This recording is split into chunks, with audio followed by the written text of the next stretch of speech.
여정 가운데 서 있다. 단호하게 버려야 할 것들과 절대 버릴 수 없는 믿음 가지고 한 발 두 발 내딛어 걸어갈 때 거친 숨이 차 힘겨울 때 잠시 쉬어가는 일이 있더라도 절대 포기 말자 위로 주시네. 내가 할 수 없음을 인정하며 그는 다 할 수 있다 믿음 하나로 이 길을 걸어간다. 믿음의 여정 길을 오늘도 이 길을 간다. 그분과 간다.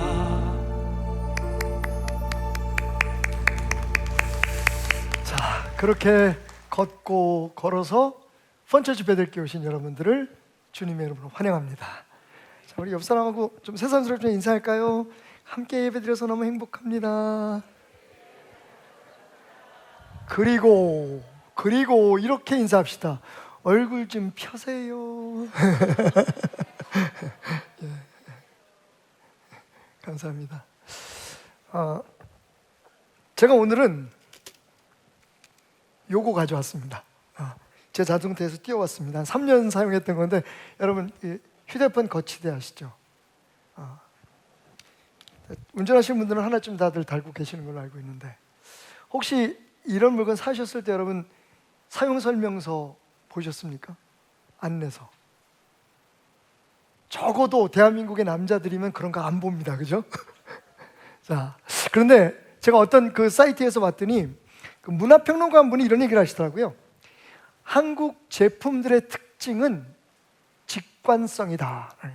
무슨 얘기라고 하면 이게 직관성이다. 영어로 intuition이라고 하죠. 그러니까 그 딱 보는 대로 어떤 물건에 대해서 뭐 연구하거나 뭐 이렇게 탐구하는 게 아니라 그냥 보는 대로 그대로 느끼거나 혹은 어떤 물건들을 사용하는 거, 이걸 직관적이라고 얘기를 하거든요.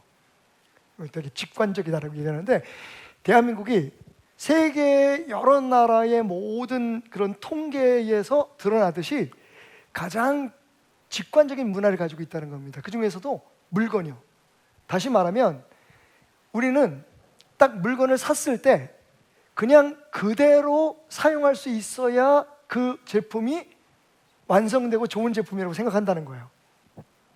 물론 다 그런 건 아니지만 서양에 가면요, 물건을 사면 뭐 우리나라 분들 중에도 그런 분들 계십니다만 물건을 사면 다 이렇게 언박싱할 때 뜯어가지고 다 일일이 사용 설명서를 읽고 거기에 맞게 사용하시는 분들이 계십니다. 근데 우리는 답답해서 그러면 죽어. 그냥 무조건 딱 봐서 그리고 다 그렇게 사용할 수 있도록 만듭니다. 그래서 한국 물건들이 전 세계의 모든 사람들한테도 굉장히 편리하게 잘 팔리는 거죠. 그런데 제품뿐만 아니라 여러분 이 대중교통, 특별히 외국에서 오신 분들이 깜짝 놀라는 게 두 가지가 있어요. 우리나라 교통 시스템. 하나는 뭐냐면 건널목에 불 들어오는 거. 아시죠? 다들 이렇게 휴대폰 보고 다니니까 고개를 숙이고 나서 위험하니까 밑에 불이 들어와요. 그래서 딱 보면 그래서 파란불, 빨간.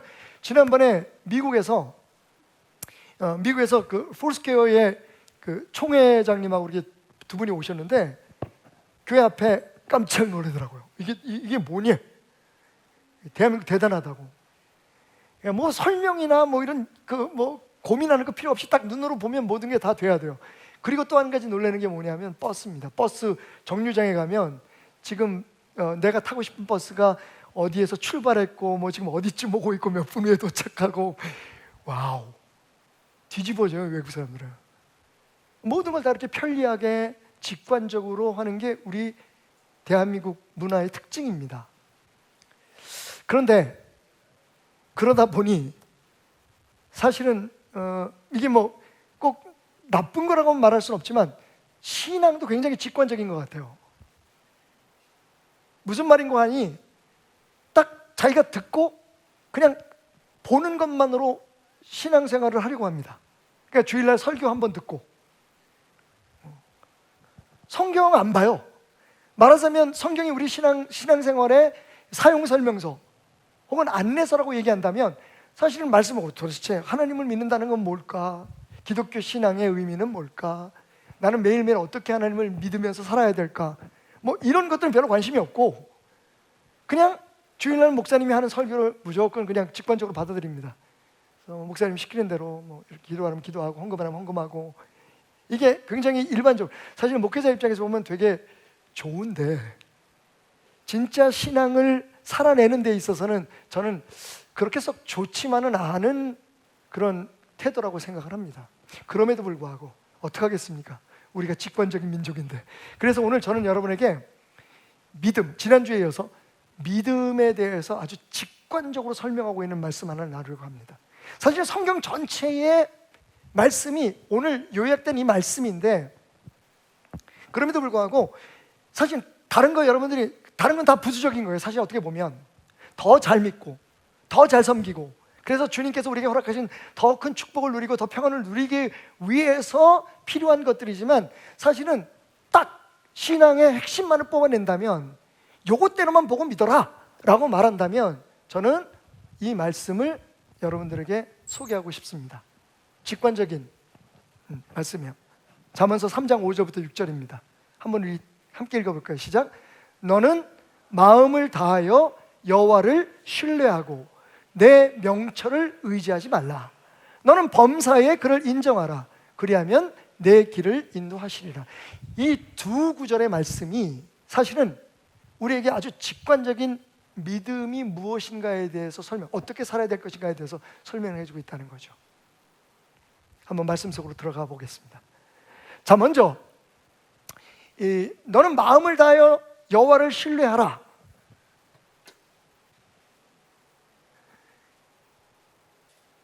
그렇게 하기 위해서는 너는 내 명철을 의지하지 말라. 사실은 한 그 구절이지만 두 개의 그런 그 요청, 명령이 담겨져 있습니다. 첫 번째는 뭐라고요? 여호와를 신뢰하라. 그러기 위해서 어떻게 하라고요? 너의 명철을 의지하지 말라. 그리고 어떻게 하라고요? 범사에 그를 인정하라. 그리하면 내 길을 지도하시리라. 사실은 이렇게 네 개의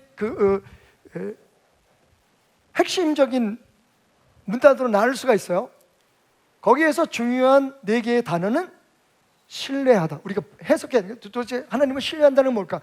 우리가 그냥 신뢰한다 그러면 하나님을 믿는 건가 보다, 하나님을 의지하는 건가 보다라고 이해할 수 있잖아요. 그래서 영어에서는 이걸 trust라고 하는 말로 쓰고 있는데 지난주 여러분 기억하십니까? 믿음이 뭐라고요? 믿음은 생각이나 어떤 행동이 아니라고 말씀드렸죠.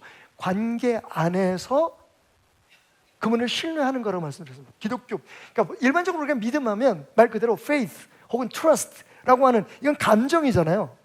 내가 마음으로 당신을 믿을 거야, 난 당신에 대해서 신뢰하고 있어 라고 하는 그런 감정이 아니라 적어도 기독교 신앙 안에서 우리가 믿는다, 난 믿습니다 라고 하는 고백은 관계 속에서 그분에게 신뢰를 우리가 드리는 것, 그리고 그 신뢰 안에 머무는 것이라는 말씀을 드렸습니다. 근데 오늘 신뢰하라고 말씀하고 있어요. 그러니까 오늘은 지난주에 이어서 그러면 지난주에 제가 말씀드렸던 것처럼 신뢰한다는 것이 뭔가가 가장 중요한 핵심적인 이야기입니다. 지난주에는 믿음이 무엇인가에 대해서 얘기했다면 오늘은 구체적으로 그 믿음을 어떻게 우리의 삶에서 살아낼 것인가가 오늘의 질문인 거죠. 근데 신뢰하기 위해서 한 가지 먼저 우리가 결단해야 될 게 뭐냐 하면 자신의 명철을 의지하지 않는 겁니다.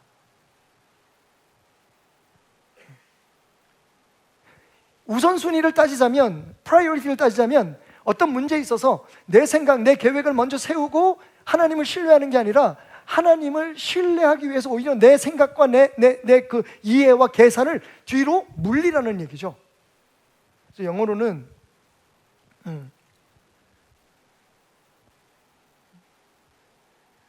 lean not, 기대다는 뜻이잖아요. 거기에 의존하다. Lean not on your own understanding. 여기서 understanding으로 번역을 해놨습니다. 명철을. 그러니까 내가 사물에 대해서 이해하고 어떤 삶에 대해서 이해하는 것을 뒤로 무르고 그걸 거기에 기대지 말고 하나님께 기대라는 의미겠죠. 하나님을 의지하라. 자, 그리고 이어서 뭐라고 하냐면 그것은 곧 뭐와 같으냐? Acknowledge him. 그분을 인정하는 것이다. 우리나라 말은 인정한다고 하는 건데, 그러면 뭐 내가 나 하나님의 사람입니다, 나는 예수 믿는 사람입니다, 이걸 시인하라는 단순한 그런 의미가 아니라, 좀 이따 설명하겠지만 매사에 in all your ways, 네가 하는 모든 일에 뭐 다 포함돼요. 경제적인 활동 혹은 친교 활동 아니면 신앙생활까지 이 모든 것에 있어서 하나님을 인정하라는 겁니다. 인정하라는 말을 또 이해를 해야겠죠. 그러면 이제 맨 마지막에 결론입니다. 이 모든 것의 결론이 뭐냐? 네가 하나님을 신뢰하고 네 자신의 생각을 의지하지 않고 그리고 매사에 하나님을 인정하는 삶을 살면 하나님께서 He will make your path straight. path straight이라는 말은 곧게 한다는 뜻이잖아요. 올바르게 할 것이다. 근데 이제 한글말로 뭐라고 번역되냐면 지도하시리라 라고 표현됐습니다. 하나님께서 너의 삶을 지도하실 것이다. 네 길을, 네가 하는 일들을, 자녀 교육 문제 혹은 여러분들이 어떤 새로운 사업적인 계획을 세우시다든지 아니면 삶 속에서 가족들 간에 또 부모와 자식 간에 이런 관계들에 있어서도 만약 네가 하나님을 의지하고 그 삶 속에서 그 환경 속에서 그 일 속에서 하나님을 인정하면 하나님이 그 일에 대해서 바른 길을 주실 거다, 지도해 주실 것이다 라는 뜻입니다. 사실은 이대로 살면 신앙생활은 끝입니다. 이것을 위해서 기도도 필요하고 말씀을 보는 것도 필요하고 헌신하는 것도 필요하고 희생하는 게 필요한 거예요. 그렇게 하는 것이 하나님을 신뢰하고 하나님을 인정하는 것이 아니라 이렇게 하기 위해서, 하나님을 인정하기 위해서 하나님 앞에 헌신하고 하나님 말씀을 순종하고 그리고 하나님과 대화를 해야 된다. 복음은 순서의 차이라고 말씀드렸죠. 제가 예전에 그런 예를 들었습니다. 제디 그리어 목사님의 책에서 읽은 그 예화를 드렸는데 복음에 대해서 이해하기 위해서 보면 현장에서 간음하다가 잡혀온 여인에게 예수님께서 뭐라고 말씀하십니까? 내가 너를 정죄하지 않을 것이다. 그리고서 뭐라고 말씀하시냐면 순서를 기억하세요. 너는 가서 더 이상 죄를 짓지 마라. 대부분 우리는 어떻게 생각하냐면 여러분이 예수님을 잘 믿으려면 죄를 짓지 말아야 합니다. 신앙생활 잘해야 됩니다. 교회 열심히 다니고 기도 많이 하시고 헌신하시고 희생하십시오. 그러면 하나님께서 당신의 죄를 용서해 주실 것입니다. 순서 바뀌었죠. 복음은 순서를 바꾸는 거예요. 여태까지는 우리가 종교적인 사고로 뭘 해야만 하나님께서 이렇게 해주시고 이렇게 해야만 내가 더 하나님을 잘 믿게 된다는 하는 생각을 가졌다면 사실은 이미 하나님께서 우리를 용서하시고 그 사랑으로 우리를 자녀로 삼아 주셨기 때문에 우리는 죄를 짓지 말아야 된다는 거예요. 이게 복음입니다. 마찬가지예요, 여러분. 그래서 사실은 이게 핵심이에요. 이렇게 살면 됩니다. 일단 아멘을 하십시오. 그럼 여기서 설교를 끝내도 좋습니다. 근데 문제는 도대체 그러면 이게 실제로 무슨 얘기냐는 걸 여러분들이 들으셔야 되잖아요, 그죠? 자, 그래서 다시 또 원문을 조금만 생각해 보겠습니다. 너는 범사의 그를 인정하라 그리하면 내 길을 지도하시리. 6절입니다. 결론에서부터 약간 거꾸로 우리가 이해를 해보겠습니다. 자, 우리가 먼저 해결해야 될 게 뭐냐면 인정하라는 말과 그리고 지도하시리라는 이 말을 이해하겠죠. 인정한다는 말은 뭘까요? 인정한다는 말은 원문에서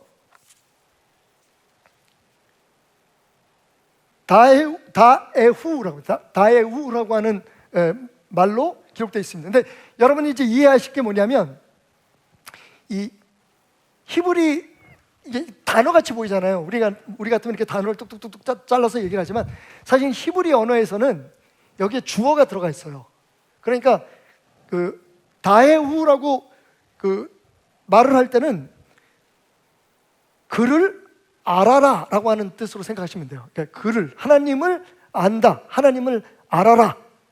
우리는 이제 인정하라로 번역되어 있지만, 사실 제가 왜 알아라고 얘기한다면 이게 다에후입니다.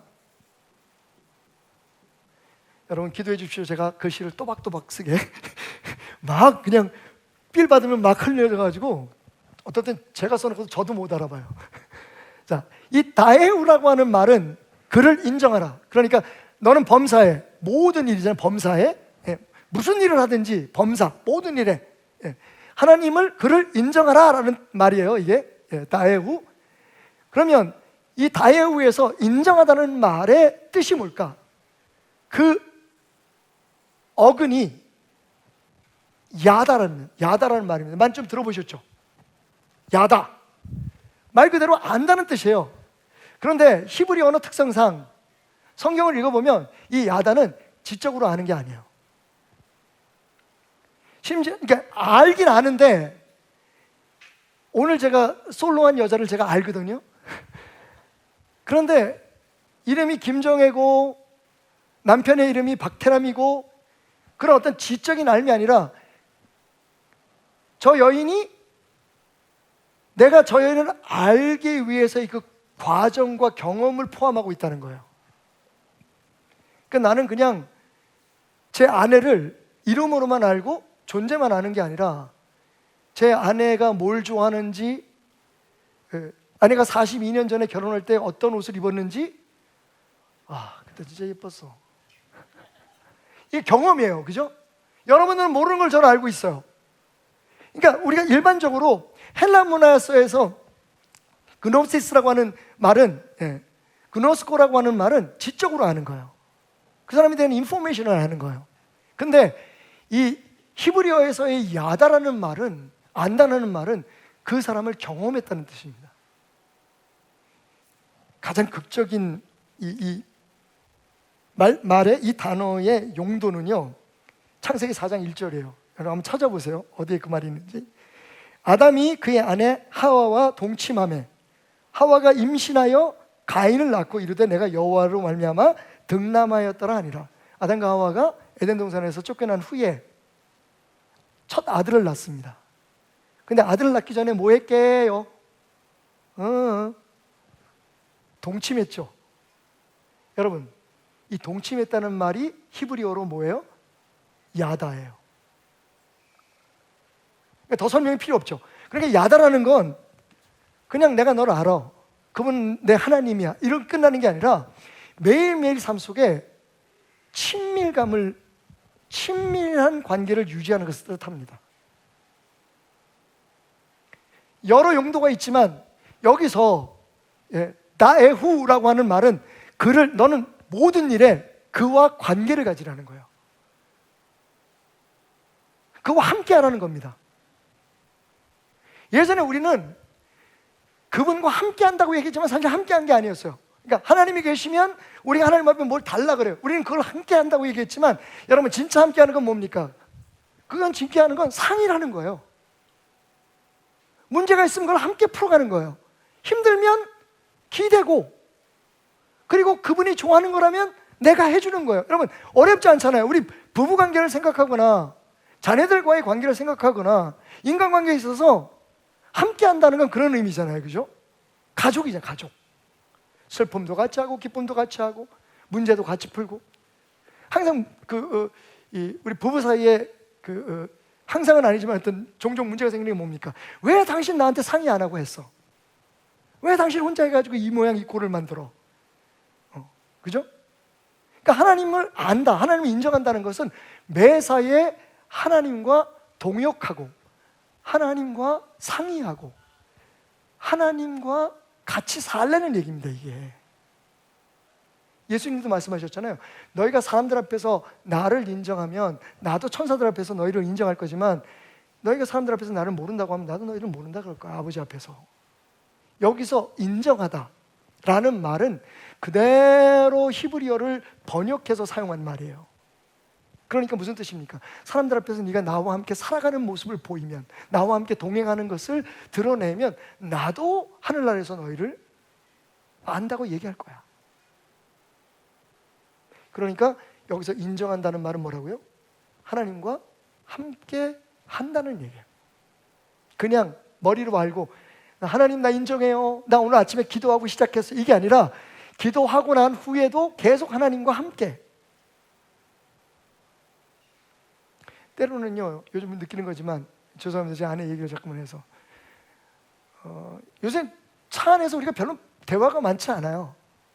예전에는 차를 같이 타고 가면서 서로 뭐 좋은 얘기도 많이 하고 서로 다투기도 하고 상의도 하고 막 그랬는데 요즘은 그냥 가만히 앉아 있는데 그게 섭섭하지 않네요. 언제부턴가 그냥 거기 있는 게 우리는 동행하는 게 되어버렸어요. 그런데 결정적으로 아이들의 무슨 문제가 생긴다든지 혹은 아주 소소하게 오늘 점심 뭐 먹을까 이런 얘기를 할 때는 같이 상의를 해요. 하나님과 우리의 관계가 그런 겁니다. 자녀들의 문제가 있으면 내 마음대로 하고 안 되면 하나님 앞에 도움을 청하라는 게 아니에요. 하나님은 항상 우리와 함께 하시고 우리와 함께 살아가기 위해서 우리 교회에 오셨단다. 우리에게 오신 분이시기 때문에요. 이게 다른 종교하고 다른 거예요. 다른 종교는 이런 얘기 할 수 없어요. 우리는 할 수 있어요. 왜냐하면 하나님 스스로가 우리에게 그렇게 오셨으니까. 그게 예수 그리스도예요. 이해 가시죠? 그렇게 하면 어떻게 된다고요? 그렇게 하면 우리의 길을 인도해 주신대요. 인도한다는 말은 예야쉐르라고 해요. 예야쉐르. 또 흘렸었네. 죄송합니다. 이해해 주십시오. 예야쉐르라고 하는 말인데 여기도 역시 그 주어가 들어가 있어요. 그분이 지도하실 것이다. 그가 너의 길을 지도하신다라고 얘기했잖아요. 근데 이 지도하다는 말의 또 원 뜻이 뭐냐면 야샤르라고 해서, 야샤르는 뜻이 뭐냐면 곧다, 올바르다는 뜻이에요. 근데 제가 조금 어렵지만 굳이 여러분들이 꼭 뭐 외우거나 배울 필요는 없지만 피해령이라고, 사실은 그 히브리어에는 그것이 그 동사가 쓰여진 형태에 따라서 다른, 영어에도 그런 게 있어요. 예를 들면 I shall 혹은 I will, 그러니까 shall하고 will하고 그 차이를 그렇게 말한 사람의 의지가 강하게 포함되어 있느냐 그렇지 않느냐 뭐 이런 걸 따지잖아요. 그죠? 네. 그런 것처럼 이 피해령은 그렇게 말한 사람의 의지가 강력하게 포함되어 있는 자동사인 거예요. 그러니까 그렇게 될 거야, 그렇게 됐으면 좋겠어 라고 하는 게 아니라 내가 그렇게 할 거라는 거예요. 그러니까 여긴 하나님의 강한 의지가 들어있어요. 그래서 이게 피해령이에요. 어떻게 하겠다고요? 너의 길을 곧바로 하겠다, 옳게 하겠다. 그런데 이게 또 어떤 뜻이 있냐면 이사야서에 보면 여러분 잘 아는 것처럼 예수님께서 이 땅에 오시기 전에, 그죠? 수백 년 전에 이사야 선지자를 통해서 하나님께서 이런 그 명령을 내리십니다. 예언을 하시죠. 외치는 자의 소리여 이르되 너희는 광야에서 여호와의 길을 예비하라. 사막에서 우리 하나님의 대로를 평탄하게 하라. 여기서 평탄하게 하다는 말, 평평하게 하다, 혹은 다른 말로 말하면 prosper, 형통하게 하다라는 말이 바로 이 야사르라는 말이에요. 여기서 지도하신다는 말은 어떻게 보면 우리를 가르치신다는 말로 이해할 수가 있잖아요. 근데 원래 뜻은 뭐냐면 하나님께서 너희들이 가는 길을 평탄하게 해주시고 너희 앞길을 열어주시겠다는 뜻이에요. 할렐루야. 예. 아멘 하신 분들은 꼭 기억하셔야 될 게, 근데 이게 그냥 되는 게 아니라 어떻게 하면 네가 너의 삶의 매사에 너의 삶의 걸음걸음 나와 동행하면이에요. 네 마음대로 하면 소용없어. 네 마음대로 해서 안 되고 난 다음에 아이고 하나님 도와주세요, 나는 너의 보조자가 아니라 너의 동행자라는 거예요. 심지어는 나는 너의 삶을 평탄케 할 너의 주인이라는 겁니다. 이게 신앙이에요. 기독교 신앙은 매사에 하나님을 인정하는 겁니다. 다른 종교처럼 필요할 때 가서 하나님을 찾고 필요할 때 가서 하나님 앞에 비는 게 아니라 내가 원하는 것을 구하는 게 아니라, 여러분 오늘 이 시간에도 지금 여러분은 하나님 앞에 하나님과 예배 드리고 있는 거예요. 많은 다른 종교는요, 지금 우리가 예배 드린다 그러면 우리가 예배 드리는 대상이 있잖아요, 저기. 그래서 우리가 찬송을 올려드린다. 근데 여러분, 기독교 신앙이 뭐가 다른지 아세요? 기독교 신앙은 하나님이 저기 계시는 게 아니야. 지금 여러분 안에 계시고 우리와 함께 했어요. 그래서 우리가 여기 모여서 여기를 성전이라고 부르지만, 또 고린도전서 3장 16절에 뭐라고 얘기합니까? 너희 몸이 하나님이 기뻐하시는 거룩한, 하나님의 영이 거하시는 성전이라고 얘기하고 있어요. 그러니까 우리 예배는요, 하나님 밖에서 하나님을 향해서 드리는 예배가 아니라 하나님과 함께, 여러분이 찬양을 하든지 혹은 기도를 하시든지 여러분들이 함께 그 말씀을 나누든지 아니면 주기도문을 외우든지, 이거 다 우리가 하나님과 함께 하는 거예요. 저 멀리 있는 하나님 앞에 들으라고 하는 게 아니에요. 그건 종교예요. 이해가 가시죠? 왜 제가 이 말씀이 직관적인 기독교 신앙의 핵심이라고 말씀드리는지 그걸 이해하셔야 돼요. 그래야 믿음에 대한 우리가 어떻게 살아야 될 거에 대한 답이 나와요. 예야시르라고 하는 말은 평탄케 하겠다는 거예요. 형통케 하겠다는 말입니다. 그러니까 이 말씀을 다시 제 식으로 번역을 하면 이런 뜻이겠죠. 너희가 매사에 하나님과 동행하고 하나님과 상의하고 하나님과 함께 살아간다면 하나님께서, 하나님이 너희의 삶을 평탄케 하고 너의 삶을 열어줄 거야. 여러분, 이게 기독교 신앙의 핵심입니다. 근데 우리는 믿음을 어떻게 생각하죠? 뭔가 하나님이 기뻐하는 일을 해야 되고 하나님이 원하는 행동과 그런 마음을 가질 때 하나님께서 우리에게 그 상으로 거기에 대한 보답으로 이게 뭘 주신다고 생각하잖아요. 차이를 아시겠어요? 함께 하는 것과 만족시키려고 사는 것은 다른 거예요. 그게 기독교 믿음이에요. 그게 우리 믿음이에요. 자, 그렇다면 구체적으로 하나님을 인정한다는 것, 하나님을 안다, 하나님을 경험한다는 것은 우리에게는, 그러니까 우리 쪽에서 볼 때는 어떠한 행동을 요구하고 하나님의 입장에서 볼 때는 어떠한 그런 믿음을 우리에게 보장해 주시는가? 다시 거꾸로 돌아서 5절 말씀에 답이 있어요. 아까 말씀드린 대로 너희는 마음을 다하여 여호와를 신뢰하라. 그리고 너의 명철을 의지하지 마라. 자, 이게 하나님과 동행하는 사람의 모습이에요. 태도예요. 그리고 결단해야 될 거예요. 자, 그러면 여기서 내 명철을 의지하지 마라. 내 명철이 뭘까요? 내 명철이라는 단어는 이제 뒤에서부터 하겠습니다. 내 명철에는 비나테카입니다.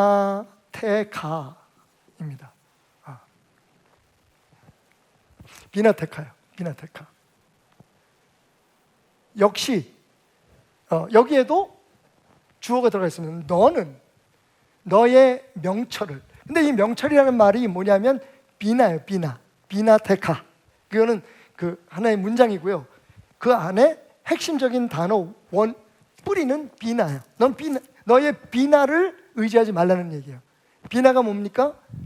이해력이에요. 통찰력이에요. 그리고 계산하는 거예요. 그러니까 네 계산과 문제에 대한, 사물에 대한 너의 이해를 먼저 내세우지 말라는 거예요.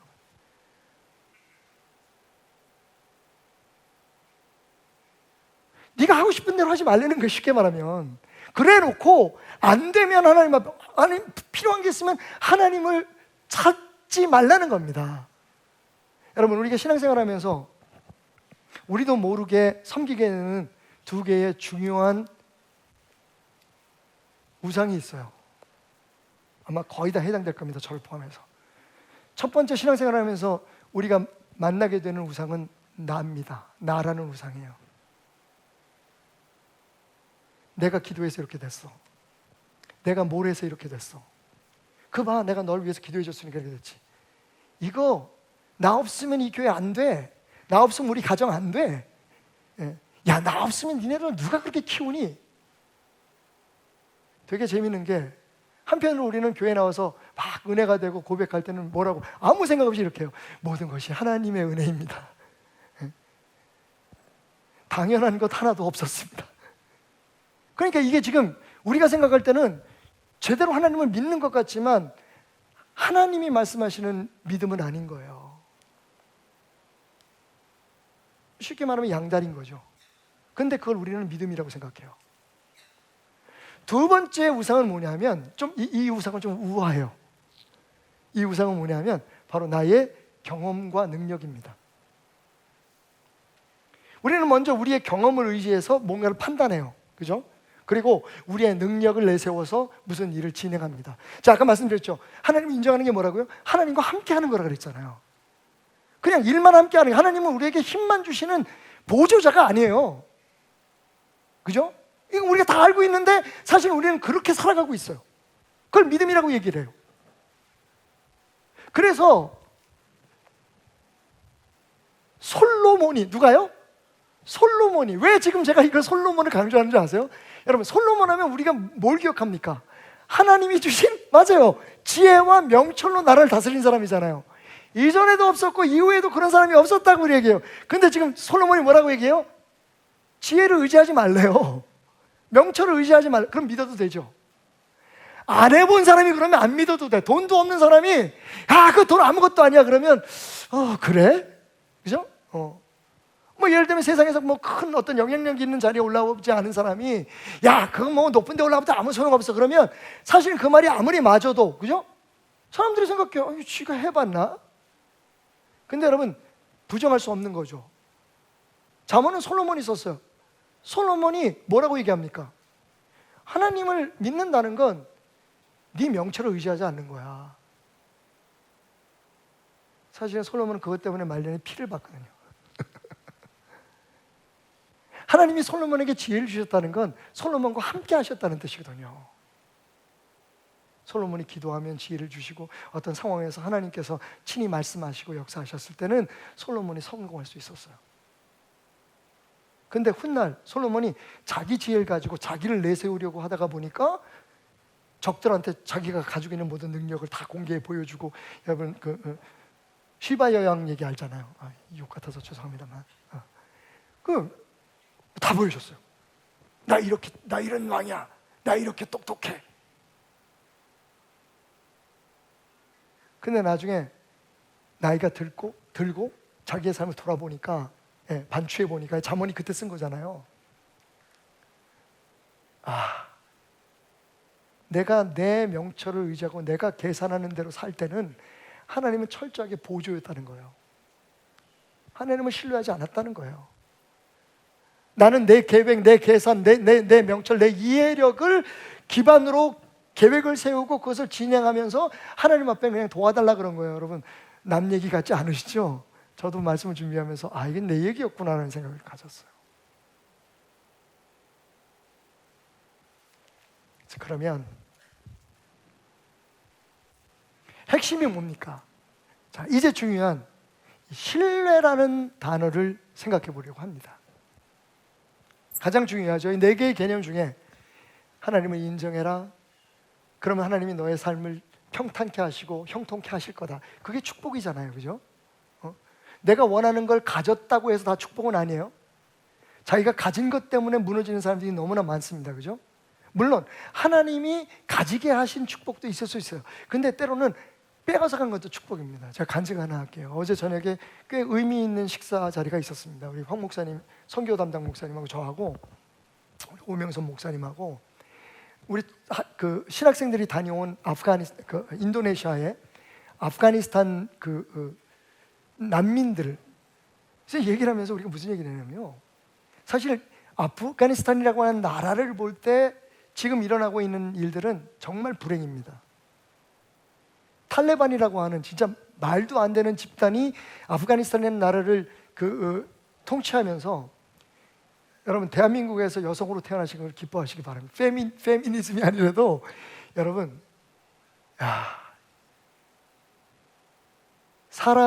아직도 아프가니스탄에서 탈레반은 여성들을 숫자에 집어넣지 않습니다.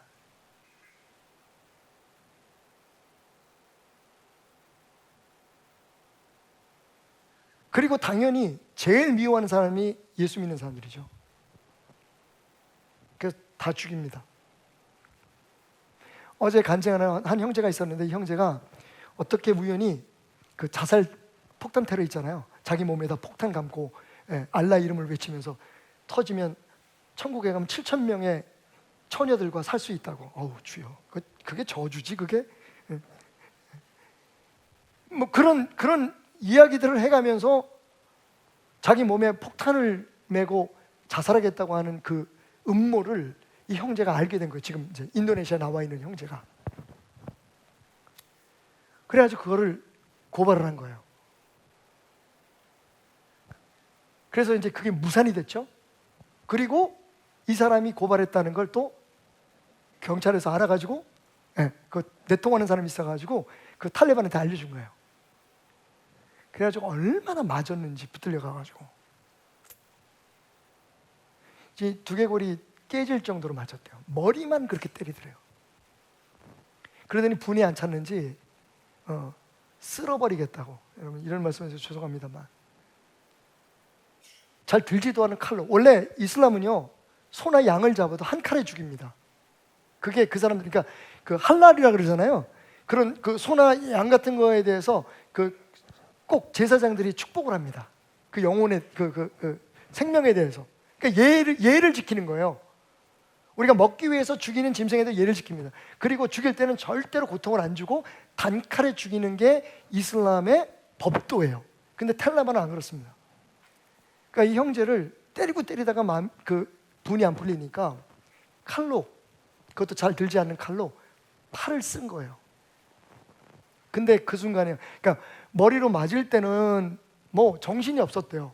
근데 갑자기 이 슥슥 자기 팔이 찢겨나가는 그런, 이게 한 번에 탁 치는 게 아니라 쓰니까 그 고통을 느끼는 순간 그 다음부터 정신이 없었대요. 그리고 마치 목이 비틀어졌지만 살아난 닭처럼 그냥 그 자리를 박차고 도망간 거예요. 그래서 얼마나 뛰었는지 막 나와서 보니까 자기가 살아있더래요. 안 쫓아오더래요. 그래서 결심하고 인도네시아로 도망쳐 나온 거예요. 와서 예수님 만났어요. 이번에 우리 신학생들 갔을 때 이거 상처 보여주면서 간증을 했다는 거예요. 여러분, 그러면서 성교사님이 조심스럽게 이렇게 얘기해요. 목사님, 베들교회가 이렇게 동아리로 선교를 하는데 아프가니스탄 난민들을 위해서 기도하는 동아리를 만들어 주십시오. 근데 하나님은 어떻게 응답하시는 보세요. 그리고 바로 어떤 분이 거기에서 지금 난민들 중에서 신학생이 100명이에요. 그 100명들에게 장학금을 대달라고 헌금을 가져왔어요, 저한테. 그 선교사님 생각이 났던 거예요, 오늘 아침에. 그 선교사님이 이런 말씀하셨어요. 우리가 볼 때, 인간적으로 볼 때 아프가니스탄에서 일어나는 그 일은 굉장히 비극적이지만 그게 아니었으면 이 사람들은 터키나, 지금 터키 그리고 인도네시아로 몰려와요. 왜냐하면 모슬람이니까 같이. 그리고 거기에 좀 살 수 있는 환경들이 되는 거죠. 그러니까 이 선교사님이 원래 그 파키스탄에서 아프가니스탄에서 사역을 하시다가 샘물교회 사건이 있었잖아요. 그 사건 때문에 다 한국 사람들이 그 추방을 당했죠. 그때 나와가지고 나는 뭘 할까 돌아다니다가 인도네시아의 파키스탄 형제들이, 그 아프가니스탄 형제자매들이 난민으로 와 있다는 것을 알고 거길 가게 된 거예요. 그래 여러분, 어쩌면 세상 사람들은 하나님의 역사하심을 이해 못하는 사람들은 모를 수도 있어요. 근데 이 선교사님이 막 단호하고 막 울먹이면서, 가끔 울먹이면서 이렇게 얘기를 하는 거예요. 그 간증을 얘기하면서 그 사람들이 그 아픔을 당한 것이 오히려 그들에게는 축복이다. 그래서 지금 그러니까 원체 뭐 이슬람이 다 그런 건 아니지만 그 탈레반은 정말 지독한 극단주의자들이거든요. 거기서 너무너무 당한 이 사람들이 예수님만 전하면 그냥 지금 막 새벽 예배가 가득 찬대요.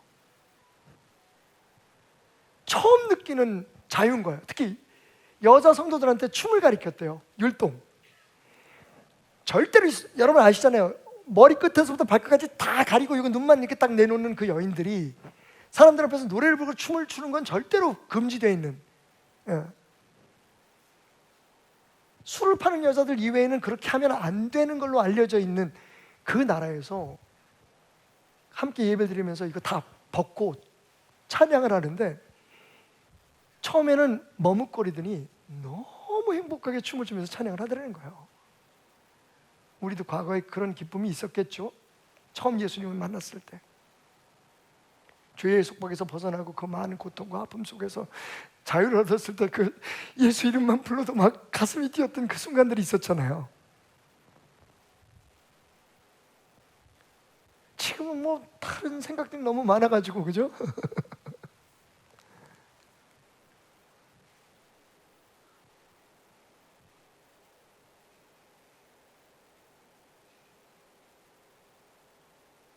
오히려 그들이 겪었던 이 아픔이 하나님께서 아프가니스탄과 그 아프가니스탄 사람들을 선교사로 만들고 주의 종들로 만들어서 지금 미국으로 영국으로 그 받아주는 나라들이 있어요.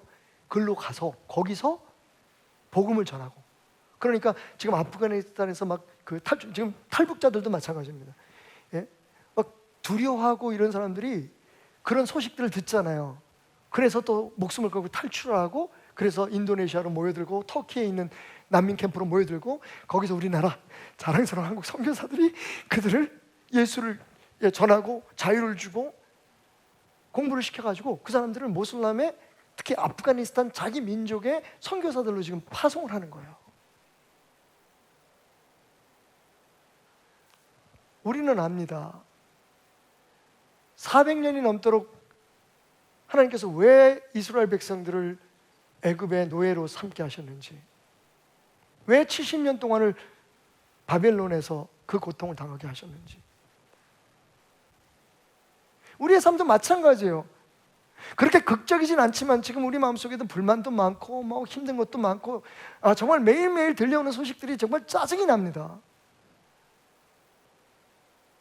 삶의 현장에서 답답함도 있고 두려움도 있고 내 뜻대로 할 수 없는 여러 가지 일들 때문에 우리는 울고 아파하고.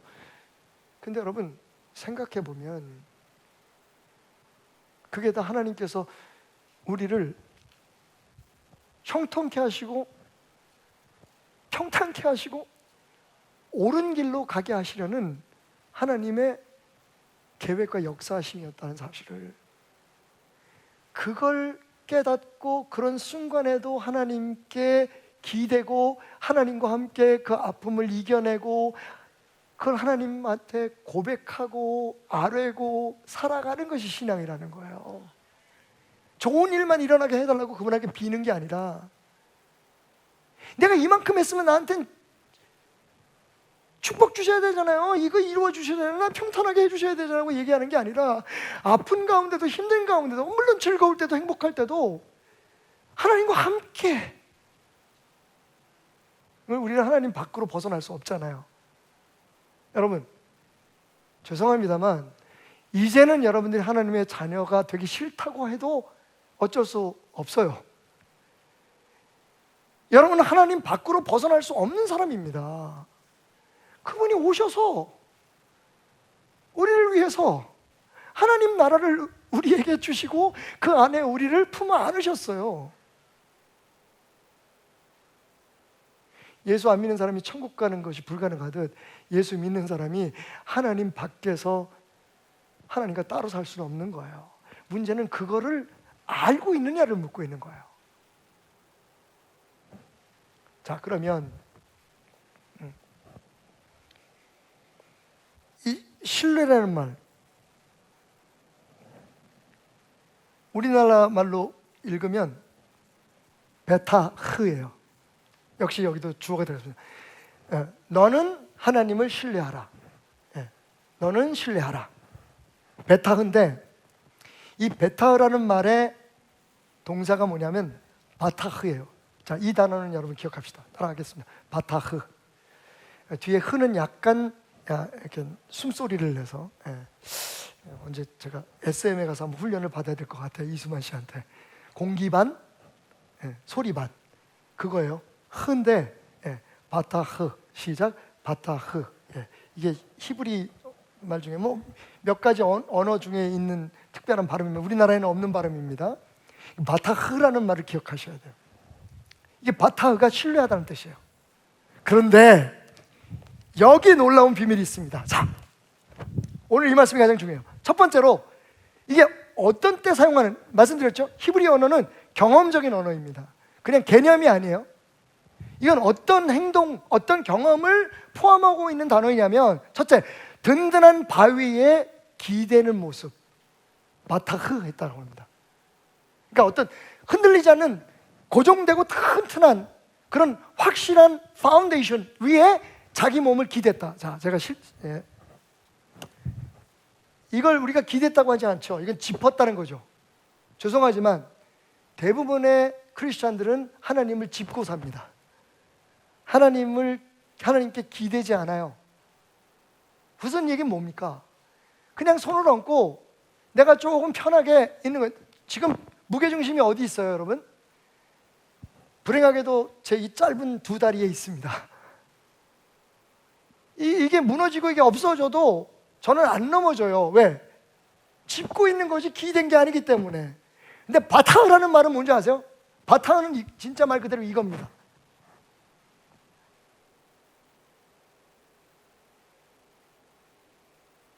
여러분들이 그 뜻을 이해할 수 있다면 제가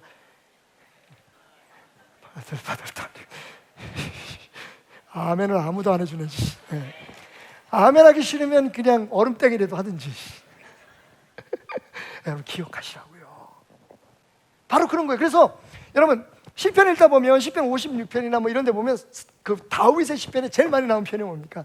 당신은 나의 피할 바위요, 나의 요새요, 나의 피난처입니다. 여러분 피할 바위라는 뜻이 뭔지 아세요? 기댄다는 거예요. 거기 하나님이 계십니다. 우리 하나님이십니다. 그 하나님이 우리에게 기대라고 말씀하시는 거예요. 너는 모든 일에 나를 신뢰해라. 기대서 나와 함께 모든 문제를 살아가자는 거예요. 이해 가십니까? 머리로 생각하거나 공부하는 걸로 안 돼요. 지금 자꾸만 그렇게 해서 우리의 신앙이 지금 왜곡되고 오염되고 있는 거예요. 하나님은 항상 우리의 신앙의 보조자예요. 해결사예요. 하나님은 우리의 동반자가 되어야 된다니까요. 우리와 함께 해야 되는 거예요. 그게 기도예요. 하나님과 어떻게 할까요? 내 생각이 맞을까요? 하나님 나 좀 도와주세요. 하나님 내 힘으로는 안 돼요. 그럴 때 하나님께서 성경에 나오는 모든 인물에게 하신 것처럼 말씀하시고 역사하시고 깨닫게 해주시는 거예요. 거기서부터 모든 일이 시작돼야 되는데 여러분 보십시오. 솔직히 우리가 다 사업계획 쓰고 다 뭐하고 그 다음에 자녀들 어느 대학 보내가 다 해놓고 열심히 하면서 하나님 앞에 꼭 가야 됩니다. 하나님 영광을 위해서. 뭐가 영광인데? 영광에 대해서도 여러분과 함께 이야기할 때가 있겠습니다만 오늘은 거기까지. 그러니까 하나님한테 완전히 전적으로 무게중심을 옮기려는 거예요. 저는요 지금 이 책상을 누가 와서 쳐버리면 저는 땅에 넘어지고 말아요. 그게 신앙입니다.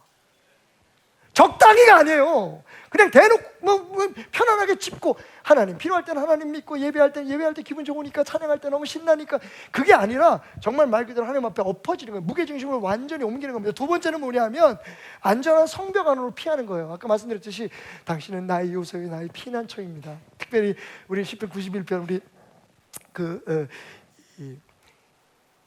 코비드 때에 코로나 때에 굉장히 많이 팬데믹 때에 많이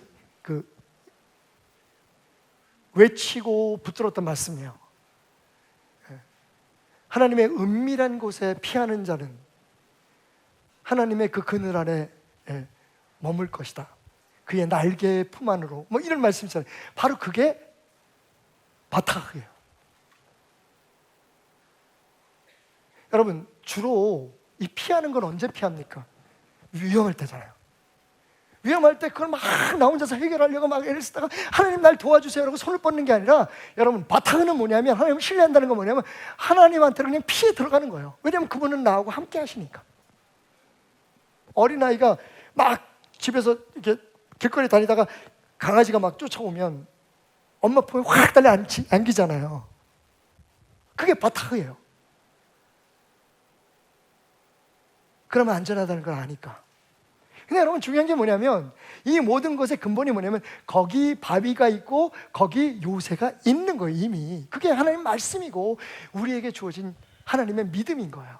너희는 그냥 와서 안기려는 거예요. 너희는 그냥 나한테 기대려는 거예요. 나와 같이 이야기하고 기도하고 나하고 상의하고 매 순간순간 할 수 있는 한 그렇게 살아가라. 그러기 위해서 네 생각 앞세우는 것 좀 뭐든지 네가 먼저 다 하고 네가 다 결정해놓고 나한테 도와달라는 건 좀 멈춰.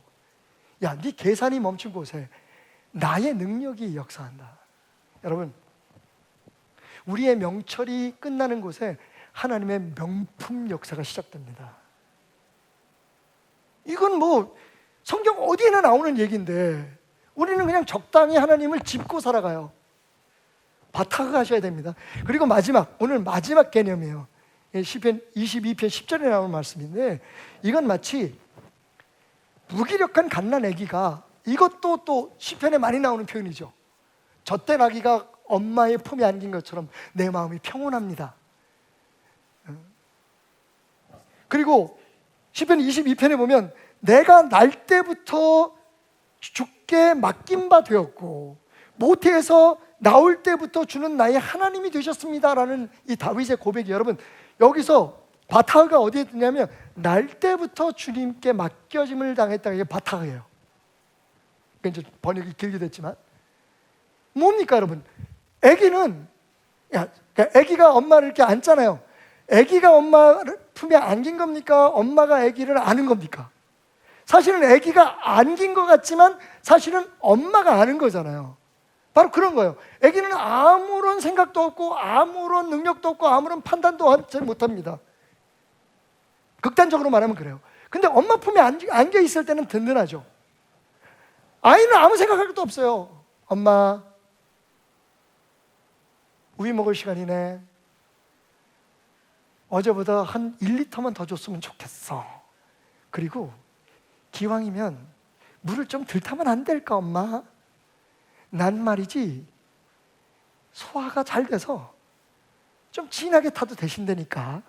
엄마, 어제는 물이 너무 뜨거워서 오늘은 좀 차게 좀 해주시면 안 될까? 엄마 좀 잘하지. 여러분, 아기는 그러지 않아요. 그럴 권리도 없고 그렇지 않아요. 그게 신뢰잖아요. 그죠? 그게 믿음인 거죠. 성경이 말하는, 하나님 말하는 바로 그런 거예요. 어린아이, 엄마 품에서 난 나올 때부터 하나님께 내가 맡겨진 존재가 됐다. 이게 바로 바타흐예요. 이제 신뢰라는 말을 아시겠죠? 개념이 아니에요. 난 지금 하나님을 믿고 있어. 나는 하나님을 믿으려고 열심히 하고 있어가 아니에요. 하나님께 온전히 무게중심을 옮기는 거예요. 그분이 아니었다면 나는 무너지겠다라고 하는 생각으로 그분에게 기대는 거예요. 그리고 그분께 피하는 거예요. 렉사콘의 히브리 그 사전에 보면 그런 그 해석이 있어요. 바타흐는 피난처를 향해서 내가 달려가는 것이다. 그런 의미가 있어요. 그리고 세 번째 의미가 중요해요. 어린 아기가, 갓난 아기가 엄마 품에 안긴 것처럼. 그러니까 여러분 여기 뭐라고 해요? 범사라 그러잖아요. 해당 안 되는 일이 없어요. 제가 말씀드렸죠? 예수 믿으면서 우리가 피해야 될 우상 중에 하나가 뭐냐면 자기 경험, 자기 능력이에요. 난 이만큼 배웠으니까, 난 여기에 대해서 이만한 전문가니까, 나는 이만한 능력이 있으니까 내가 해볼 거야. 여러분 그게 우상이에요. 성경은 우리에게 지혜나 명철을 무시하지 않습니다. 그러니까 하나님께서 솔로몬에게도 지혜를 주셨잖아요. 다윗에게도 지혜를 주셨고 아브라함에게도 지혜를 주셨고. 근데 여러분 중요한 건 그 지혜가 하나님의 자리를 대신할 때, 내가 대신할 때, 내 능력이 하나님을 대신할 때, 내 자신의 공로가 하나님을 대신할 때 하나님은 그걸 믿음이라고 여기지 않으시는 거예요. 그래서 이 시대에 수많은 목사들이, 수많은 성도들이, 수많은 재직들이 하나님을 믿지 않으면서 믿는 척하는 거예요.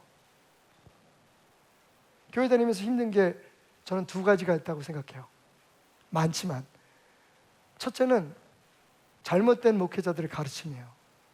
성도들에게 자꾸만 짐을 줘요. 이거 해라 저거 해라 그럼 복 받는다, 잘 된다, 뭐 한다. 진짜 주의 종은 그렇게 안 해요. 두 번째는 내 자신이에요. 마음에 안 드는 거예요.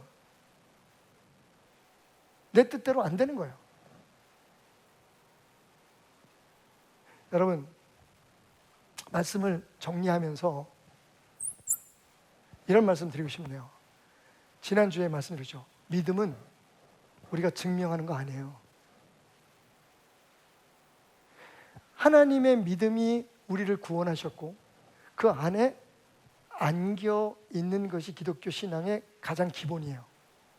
그 다음에 그게 감사해서 하는 건 그건 우리 마음에서 우러나는 섬김이고 희생이고 예배, 그게 예배인 거예요. 반대로 내가 뭘 함으로써 하나님 앞에 사랑을 받고 하나님에게 복을 받겠다고 생각하는 건 종교예요. 그런데 우리가 이게 구분이 안 가는 거예요. 지금 계산해서 하나님을 섬겨요. 이만큼 하면 하나님이 나한테 저거 주시겠지? 아, 이 교회도 말이지 이만큼.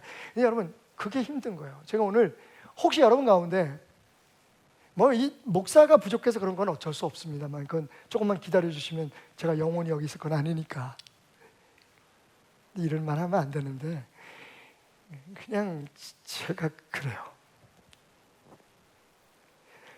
그것을 제외하고 만약에 여러분들이 교회 나오는 게 여러 다른 이유 때문에 불편하다면, 힘들다면 여러분 하나님 의지하는 거 아니에요. 여기 와서 여러분들이 원하고 바라는 것들을 얻기를 원하고, 그리고 여기서 내가 꽤 괜찮은 목사, 내가 괜찮은 뭐 권사, 집사라는 걸 인정받고자 하는 마음이 앞서기 때문에 뭔가 교회 가서 해야 되는 거예요. 지금 자꾸만.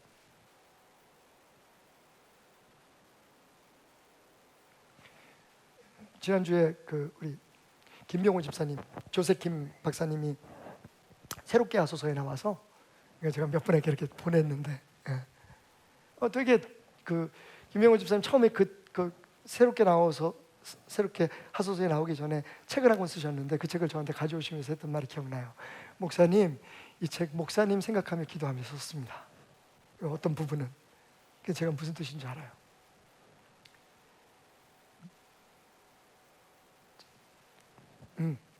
하여튼 제가 제 자신의 상처 때문에, 그리고 여러분 말씀드렸잖아요. 제가 약간 착한 아이 신드롬이 있어요.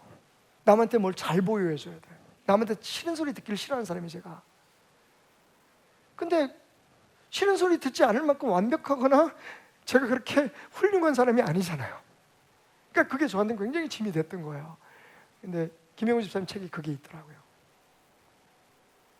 내 자신을 먼저 사랑하라고. 근데 여러분, 저는 그 근거를 어떻게 생각하는지 아세요? 하나님이 사랑한 나잖아요. 근데 여전히 뭔가를 잠깐만 증명하려고 하고, 목회도 마찬가지로 제 목회의 3분의 1, 초창기 지금 이제 30년째 가는데 한 10여 년은 정말로 힘들었습니다. 왜?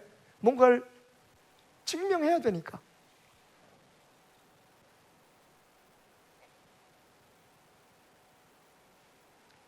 여러분,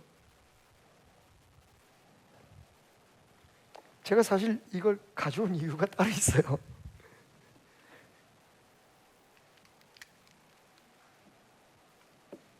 여러분, 매일매일 무슨 생각하고 사십니까? 저는 하나님 은혜 생각하면서 삽니다. 재수 없다고 생각하시면 목사 되시든지. 왜냐하면 저는 설교를 해야 되잖아요. 제가 먼저 깨닫고 경험하지 못한 걸 여러분들이 이야기할 수 없는 사람이잖아요. 그래서 부는 바람을 봐도 저는 하나님을 생각합니다. 제 아내에게 물어보면 항상 저는 주님 생각하고 교회만 생각합니다. 여러분을 생각하죠.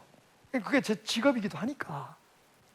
근데 요즘 제가 차에 탈 때마다 받는 은혜가 바로 이거였기 때문에 제가 가져왔어요. 여러분, 얘가요 이렇게 손을 벌리고 있어요. 제가 딱 차에 타잖아요. 항상 이렇게 십자가에서 그 품을 내주신 주님처럼 이렇게 손을 벌리고 계세요. 이분이. 얘라 그러면 안 되겠다. 그럼 제가 타자마자 제일 먼저, 여러분 다 듣죠? 제일 먼저 하는 게 뭐예요? 휴대폰 갖다 거는 거잖아요. 그죠? 놓으면 이게 자동으로 이렇게 저를 안아요. 휴대폰을 안아줘요. 그죠? 그러면 안 떨어져요. 그러니까 저는, 여러분, 이거 굉장히 중요해요. 차 탈 때마다 휴대폰 딱 거치하고 저는 기도해요. 마음으로. 하나님, 오늘도 나를 이렇게 안아주십시오.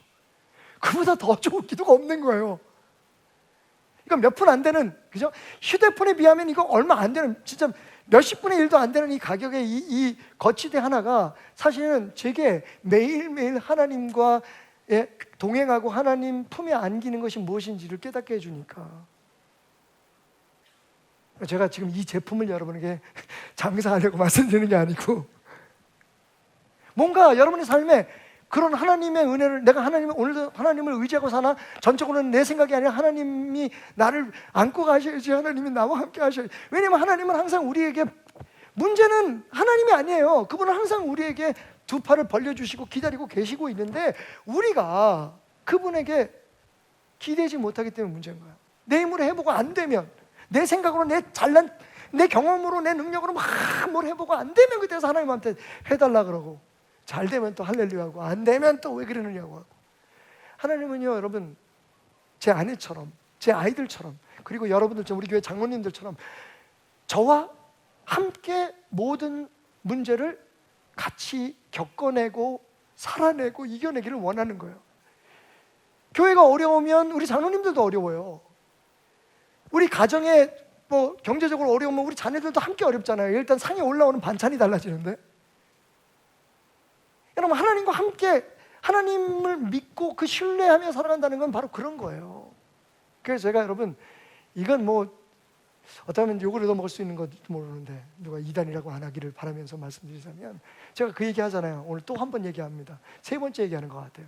여러분, 11조가 그런 거예요. 하나님의 은혜 감사하고 하나님 됨을 생각하면서 우리가 11조 드리잖아요. 하나님 아버지예요. 근데 목사들이 안 하는 얘기가 있어. 그게 뭔지 아십니까? 그래서 어려워졌어. 그 11조 돌려달라는 얘기는 왜 안 해? 아, 교회다 하지 말고 하나님한테.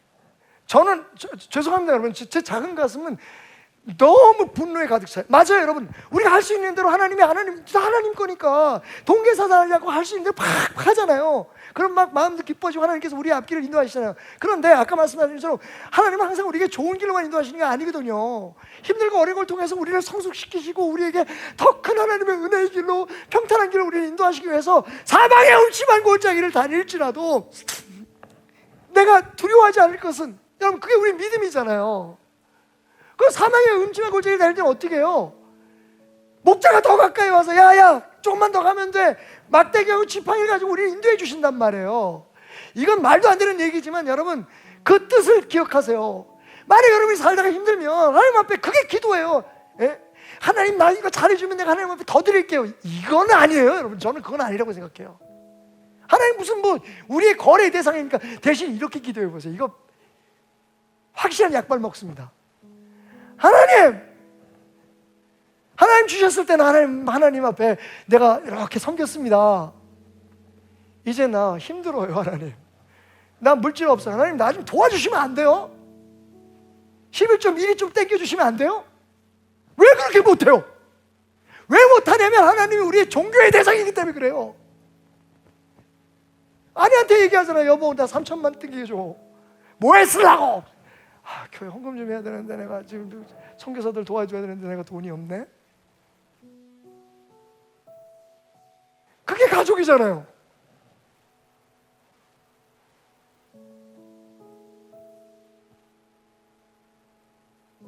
그러니까 말로는 아버지라고 얘기하고 하늘에 계신 우리 아버지가 이름이 거룩하게 해달라고 얘기하고, 사실은 이걸 안 가르치는 거야. 하나님이 우리에게 원하시는 건 내가 잘할 테니까 하나님 내가 잘한 만큼 나에게 복 주세요. 그건 상이에요. 그건 은혜가 아니잖아. 아버지니까 주시는 거잖아. 아버지니까 아플 때 안아주시고 그냥 와락 달려들면 두 품 벌려서 이렇게 붙들어주시잖아. 그 힘들면 힘들다고, 감사하면 감사하다고. 하나님은 어떤 무슨 거래의 대상이라든지 아니면 내가 어려울 때 도와주는, 만족시켜야 될 그런 신이 아니라 그동안 우리가 그걸 잘못 알고 있었다는 거예요. 하나님 품에 안기는 그 자유가 없는데 무슨 신앙이 있어요? 거기서부터 우리가 말씀도 배우고 거기서부터 뭔가 능력도 받고 이래서 주님을 위해서 주님의 일을 해야지. 안 그러면 다 우리는 죽을 때까지 우리가 원하는 일만 하고 살아요. 우리가 원하는 게 돼야지 축복이라고 생각하고 살아요. 어리석게. 말씀을 마치겠습니다. 어린 아들이 한 치 앞도 내다볼 수 없을 만큼 안개가 자욱하게 낀 숲속을 아빠의 손을 잡고 걷고 있었어요. 아들이는 너무너무 불안한 거죠. 아빠, 이 앞에 절벽 있으면 어떡해요? 아빠, 이러다가 우리 길 잃어버릴 것 같아요. 아빠가 그 아들을 보면서 이렇게 얘기합니다. 아들아, 네가 걱정할 건 그게 아니야.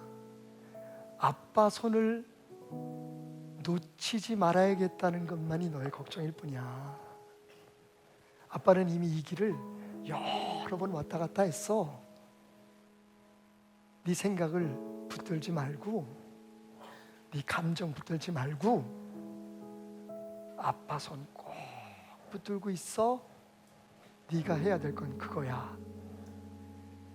말을 마치자 아들은 아빠 곁에 한 걸음 더 다가서서 아빠의 팔을 꼭 움켜안고 매달립니다. 그리고 둘은 언제부턴가 어렸을 때부터 잠자리에서 불러주던 그 노래를 콧노래로 불러가며 걷기 시작하죠. 여러분, 신앙은 우리가 뭘 할 테니까 하나님 이렇게 해주세요, 네 하나님 이렇게 해주셔야 네 하나님이십니다, 그게 아니에요. 신앙은 그 손을 놓지 않는 거예요. 그래서 하나님은 길을 보여주시기보다 손을 놓지 않음으로 우리를 인도해 주십니다. 그래서 우리는 사망의 음침한 골짜기도 갈 수 있는 거예요. 안 그러면 뭘 믿고 하나님을 따라가겠어요? 아프십니까, 여러분? 여러분, 힘겨운 일들이 많을 거라고 알아요. 오늘 아침에도 제가 너무 급성으로 암이 막 몸에 퍼져가지고 어찌할지 모르는 손을 가슴에 안고 울었어요. 또 한 자매가 예배 후에 찾아와서 목사님, 다음 주까지 꼭 해결돼야 될 문제가 있는데 목사님 기도해 주세요. 한동안 제 방을 떠나지 못했어요. 밖에 있는 가족들에게 걱정을 끼쳐드리고 싶지 않다고. 착하죠? 우리 자식들이 그래요. 우리 성도들이 그래요. 함께 사는 가족 힘들어할까 봐, 남편 힘들어할까 봐, 부인 힘들어할까 봐 자기 혼자 끙끙 앓고 살아간단 말이에요. 근데 여러분 알고 계세요? 그래도 당신이 최고라고, 널 위해 내 생명까지 바쳤다고 말씀하신 주님이 지금 저 거치대처럼 두 팔 벌리고 우리를 매일매일 기다리고 계세요. 순간순간 기다리고 계세요. 거기에 우리가 기대고 우리를 그냥 쿡 갖다 안기는 게 믿음이에요. 거기서 샘솟는 것이 진짜 샬롬의 평강이고, 주님은 그냥 우리를 내버려 두지 않으신다고 말씀하시잖아요. I will make your way straight. I will make you prosper. 너의 삶을 평탄케 할 거야. 형통케 하리라. 지금 네가 생각해야 될 건, 오늘 여러분들이 생각해야 될 건 내 손을 놓지 않는 거야. 그렇게 살아오신 여러분들을 마음 깊이 존경하고 사랑합니다. 흔들리지 마세요. 그 손 놓지 마세요. 하나님은 절대로 우리에게 햇빛이 쨍하고 해 뜰 날만 허락하지 않으셨습니다. 비 오는 날도 있겠죠. 사망의 음침한 골짜기를 걸어갈 때도 있을 겁니다. 우리의 힘으로는 해결할 수 없는 질병으로 아파하고 살아가는 사람들을 먼저 떠나보내야 되는 고통도 있을 겁니다. 경제적인 문제, 사업의 문제, 가정의 문제, 자녀들의 문제, 부부간의 문제. 여러분, 하나님 말씀하십니다. 매사에 나를 신뢰해라. 기대해, 나와 같이 고민하자, 나와 같이 기도하자, 내 안에서 한번 풀어보자. 오늘도 다시 주님 안에서 만난 그 순간까지 그분의 손을 꼭 잡고, 아니 그분의 품에 안겨서 살아가실 여러분들을 응원하며, 저는 여러분 정말 아쉽지만 나만 아쉽지만 다음 주일에 여러분 믿음이라는 주제를 가지고 다시 만나 뵙겠습니다.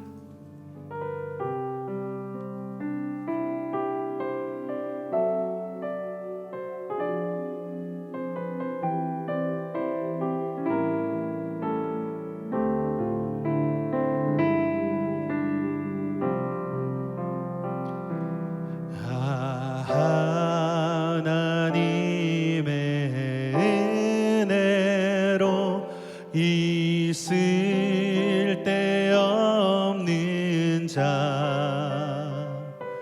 왜 구속하여 주는지 난 알 수 없도다. 왜 내게 굳세 믿음과 또 복음 주셔서 내 맘이 항상 편한지 난 알 수 없도다. 내가 믿고 또 의지함을 내 모든 형편 아시는 주님 늘 보해 주실 것을 나는 확실히 아네.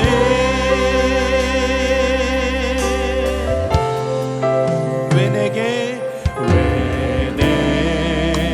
성령 주셔서 내 마음을 감동해 주 예수 믿게 하는지 난 알 수 없도다. 내가 믿고 또 의지함을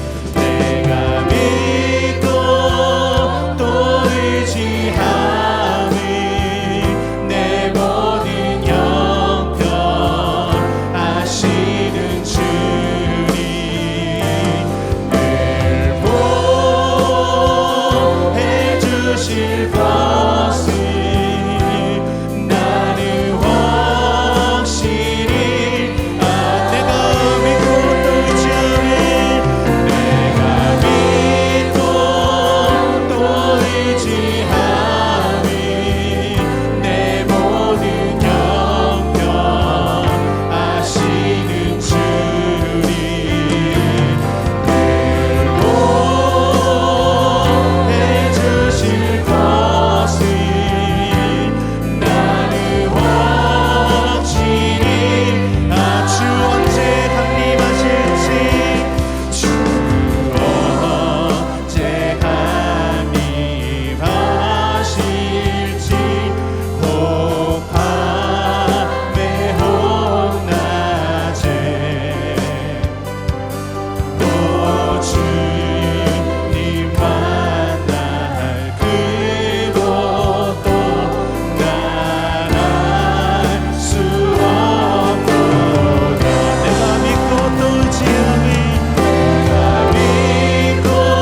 찬양합니다.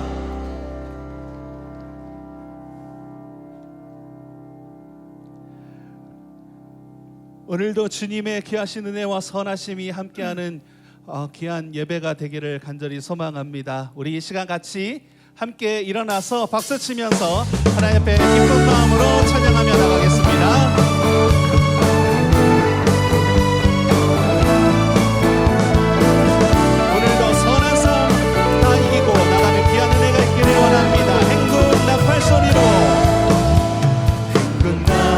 소리에 주의 보령 나으리 십자가의 군기를 높이 들고 나가세 소리산다 싸우고 그의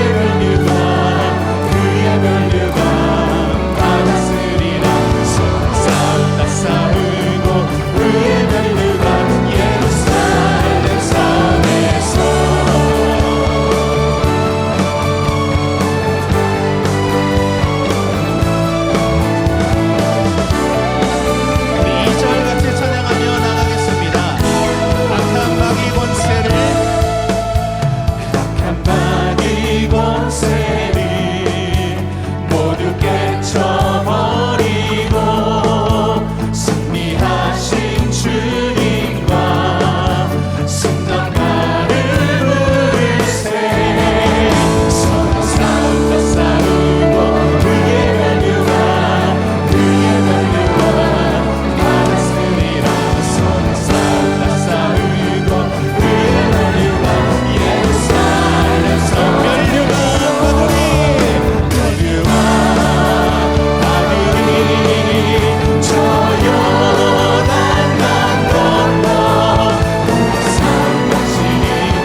우리 이 시간 계속해서 하나님 앞에 찬양으로 영광을 올려드리기 원합니다. 우리 더 힘있게 박수 치면서 찬양할 텐데요, 우리 세상을 향하여 이렇게 한번 선포했으면 좋겠습니다.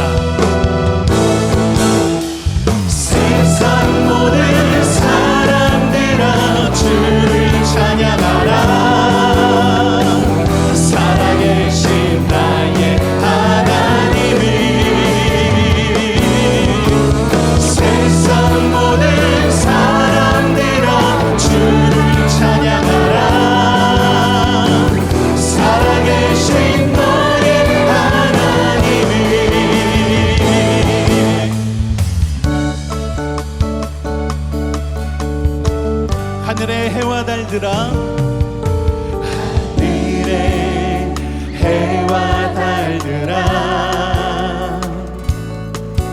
소리 높여 찬양하여라.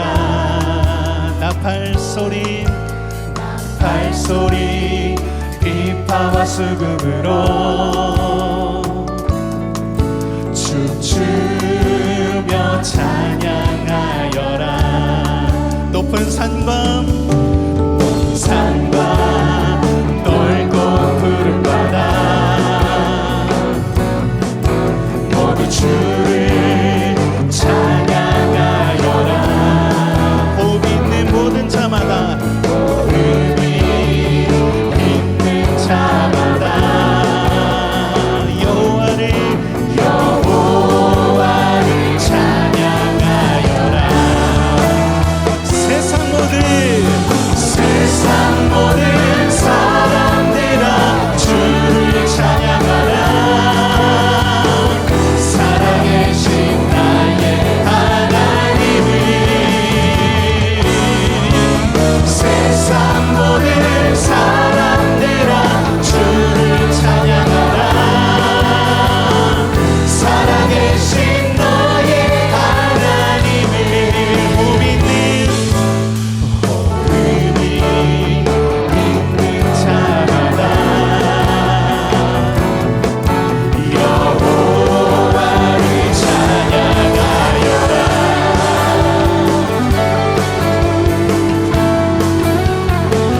우리가 세상을 향하여 한 번 더 힘있게 선포하며 나가기를 원합니다. 세상 모든 사람들아 세상 모든 사람들아 주를 찬양하라. 살아계신 나의 하나님을. 세상 모든 사람들아 주를 찬양하라. 살아계신 너의 하나님. 세상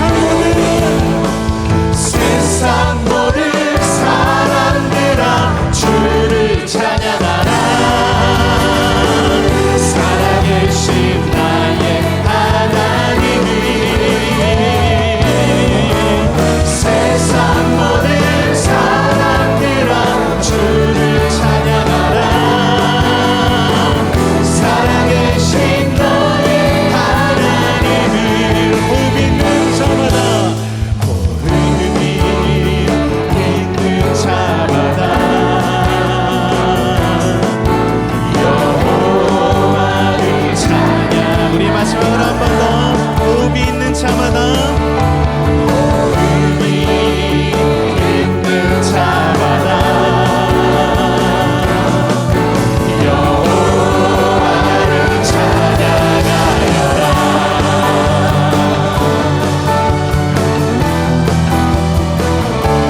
우리가 호흡이 있는 한 오직 살아계신 주 여호와 하나님만을 찬양하기를 소망합니다. 오늘도 귀한 은혜와 축복이 여러분들에게 가득히 임하기를 축복합니다.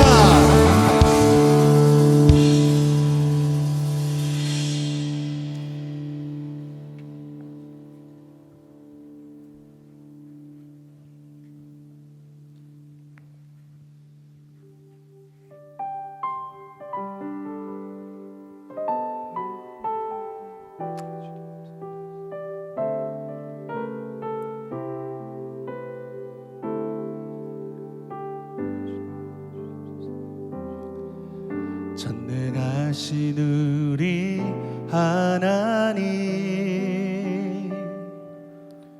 삶에 가득한 주님의 통치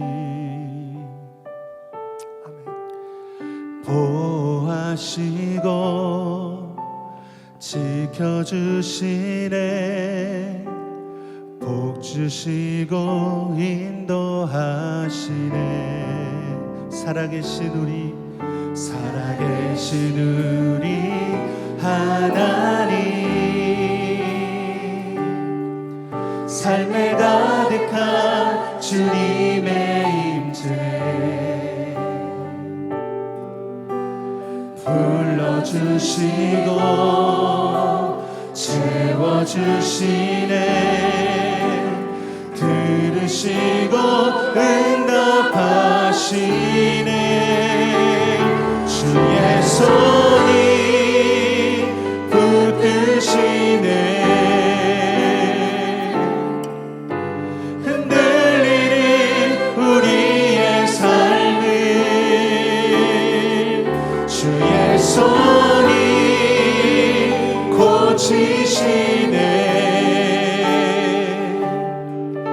상한 우리의 마음을 전능하신 우리 하나님, 전능하신 우리 하나님, 삶에 가득한 주님의 통치 보호하시고 지켜주시네, 복 주시고 인도하시네. 살아계신 우리 하나님, 삶에 가득한 주님의 임재 불러주시고 채워주시네,